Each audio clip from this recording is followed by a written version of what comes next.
பொதுவாக எல்லாரும் சொல்லுவாங்க, இந்த பொடியமாருக்கு வாலிபர்களுக்கு ஏதாவது செல்லுங்க என்று சொல்லுவாங்க. அதிகமாக எங்களோட நிர்வாகிகள் எங்களோட பழையவர்கள்ட்ட இருக்கக்கூடிய ஒரு பிரச்சனை என்னென்னா, எங்களோட வாலிபர்களுக்கு ஒரு பயான் செய்யுங்க என்று சொல்கிறது அதிகமாக எல்லா இடத்துலையும் நாங்கள் பார்க்குறோம். கண்ணியமானவர்களே, வாலிபர்கள் அவர்களை விடவும் என்னுடைய பார்வையில் வாழ்க்கையில் திருந்த வேண்டிய மிக முக்கியமான ஒருவர்கள் தான் பெற்றோர்கள் என்று சொல்லக்கூடியவர்கள். பிள்ளைகளுக்கு பயான் செய்கிறது லேசி, ஆனால் பெற்றோர்களாகி எங்களுக்கு யார் பயான் செய்கிற என்ற ஒரு கேள்வி அது எங்கள்கிட்ட இருந்து கொண்டே தான் இருக்கிறது. ரொம்ப கவனமாக இந்த காலத்தில் ஒரு பிள்ளையை வளர்க்க வேண்டிய ஒரு நிலைகளில் நானும் நீங்களும் தள்ளப்பட்டிருக்கிறோம். சிறிய ஒரு விடயம் எங்களோட பிள்ளைகளுக்கு தெரியுமாக இருந்தாலும் பிள்ளை அதை பிடிச்சு கொடுக்கிறான்.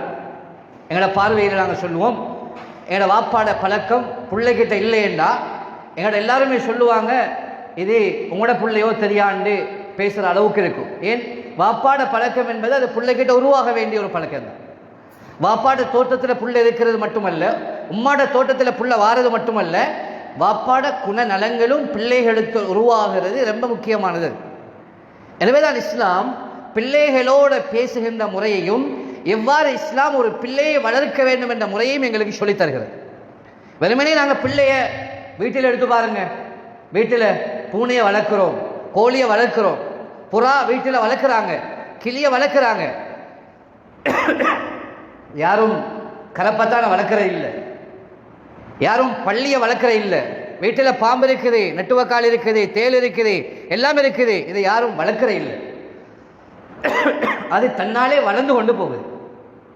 இப்படி அதிகமான இடங்கள்ல பிள்ளைகளை பெற்றிருக்கிறாங்க, ஆனால் வளர்க்குறதுன்றது எப்படி வளர்த்திருக்கிறீங்கன்னு கேட்டால் எல்லாரும் சொல்லக்கூடிய ஒரு பதில், எல்லாரும் சொல்லுவாங்க என்னென்னா, நான் தான் நல்லா தான் வளர்த்திருக்கிறேன். என்ன பிள்ளை என்ன நல்லா வளர்த்திருக்கிறீங்க சொல்லுவார், ஸ்கூலுக்கு சேர்த்து, மதரசாவுக்கு சேர்த்து, அவனுக்குள்ள கிளாஸுக்குள்ள எல்லா ஃபீஸையும் கட்டினேன், எல்லாத்தையும் செலவழிச்சேன், ஆனால் அவன் இப்படி பழகிட்டானே, இந்த தூளுக்கு அடிமையாகிட்டானே, இப்படி ஒரு பழக்கம் என்ற பிள்ளைகிட்ட உருவாகிட்டதே என்றுதான் நாங்கள் சொல்கிறோம். ஆனால் பெற்றோர்கள் செய்ய வேண்டிய மிக முக்கியமான ஒன்று இருக்கிறது, பிள்ளைகளோட பழகுகின்ற முறைகள்.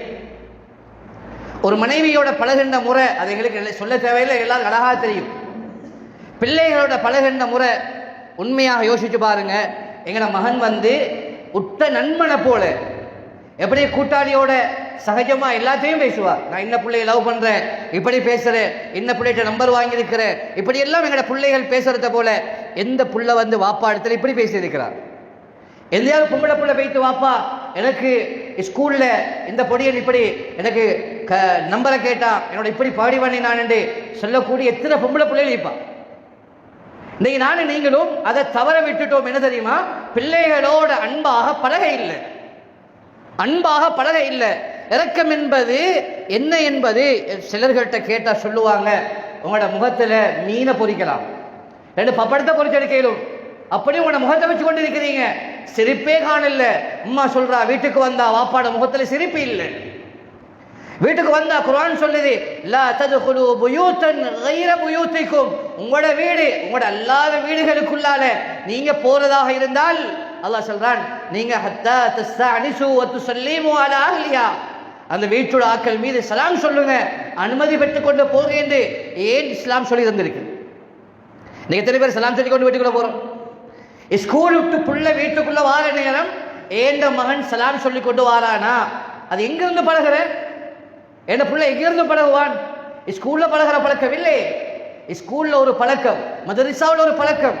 நான் என்ன சொல்றேன், இந்த அதிகமான எங்களோட பிள்ளைகள், சின்ன பிள்ளைகள் எல்லாம் அதிகமாக தொழக்கூடிய தொழுகை ஒன்றுனால் அசருடைய தொழுகை மட்டும்தான். ஏன், 2 மணிலிருந்து 4 மணி வரைக்கும் மதரசா நடக்குது, முஅல்லிம் சொல்றார் நீங்க தொழணும் என்று, அதனால புள்ள தொழுகிறான். வீட்டில் வாப்பா பாட்டையும் மதரசாவுக்கு ஒரு புள்ள போறதாக இருந்தாலும் வீட்டிலிருந்து உம்மா வாப்பாவும் எழுப்பாட்டி பிள்ளையை தயாரிச்சு, நீ மதரசா டைம் ஆகிட்டு போன்னு சொல்லிட்டு வாப்பா உம்மா வீட்டில் தூக்கம். புள்ள பெய்த்து நீங்க நினைக்கிறீங்களா, புள்ள பெய்த்து மதரசாவில் ஓதி நல்ல ஆலிமாகினாலும் கூட அவன்கிட்ட தொழக்கூடிய பக்குவம் இருக்காது. ஏன், வாப்பா உம்மா வீட்டில் தூக்கமே, உம்மா வாப்பா வீட்டில் தூக்கமே. உம்மா டிவியை பார்த்துக்கொண்டு மகள்கிட்ட சொல்ற, நீ பெய்த்த மகரிபை தொழுட்டு, எந்த பிள்ளை தொழுமா? தொழுதாலும் உம்மாட பயத்துல தொழுகிறான். புள்ள மதரசாவுக்கு தொழுதாலும் வாப்பாட பயத்துல தொழுகிறான். ஆனா அல்லாஹ்ட பயம் இல்லை. அல்லாஹ்வுக்காக வேண்டி தொழக்கூடிய பிள்ளைகள் இல்லை கண்ணியமானவர்கள். எனவேதான் ரொம்ப கவனம். முதலாவது திருந்த வேண்டியவர்கள் பெற்றோர்கள் தான். அதனால தானே நாங்கள் அடிக்கடி ஒரு வரலாறு படிக்கிறோம். ஒருவர் வாப்பாவை தூக்கி தோல்ல வச்சுக்கொண்டு ஒரு ஆற்றுல வீச போனார். ஆற்றுல தூக்கி கொண்டு போட போனார். வாப்பா சொன்னாரு, மகன் என்ன நீ இவடத்த போடாத, என்னை கொண்டு போய் அந்த இடத்துல கொண்டு போய் போடுன்னு சொன்னார். கேட்டார் மகன், ஏன் நீங்க அப்படி சொல்றீங்க, ஏன் அப்படி சொல்றீங்க? சொன்னாரு, எங்க வாப்பாவையும் நான் அங்கதான் கொண்டு போய் போட்டிக்கிறேன்.